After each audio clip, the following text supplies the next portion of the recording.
সিলসিলা শরীফের বাণী কুতুবুজ্জামান শাহ সুফি নিসারউদ্দিন আহমদ সাহেব রাহমাতুল্লাহ আলাইহি হুজুর যখন নামাজ আদায় করতেন,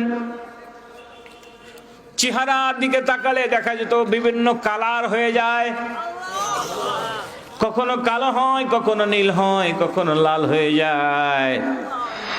নামাজ শেষ হয়ে যাওয়ার পরে হুজুরের খাদেম একদিন বলেই ফেললেন, হুজুর বেয়াদবি মাফ করবেন।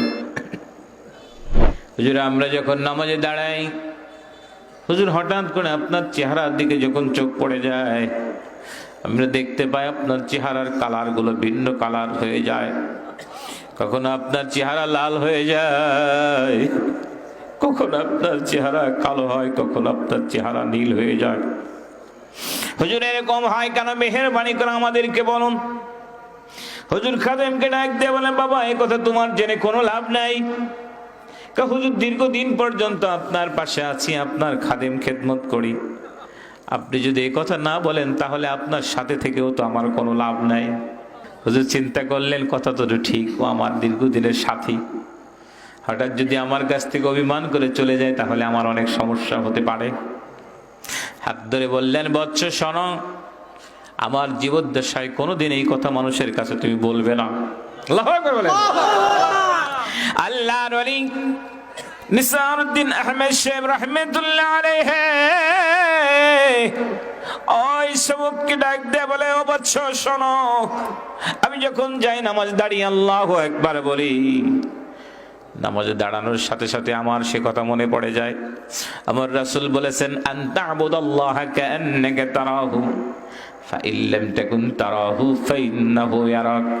এমন ভাবে তুমি তোমার আল্লাহর ইবাদত বন্দি করবে যেন তুমি তোমার আল্লাহকে দেখতে পাও। আর যদি দেখার মতো সেই চোখ তোমার না থাকে, অন্তত পক্ষে এতটুকু মনে করবে আল্লাহ তোমার যাবতীয় সব দেখতে পাচ্ছে।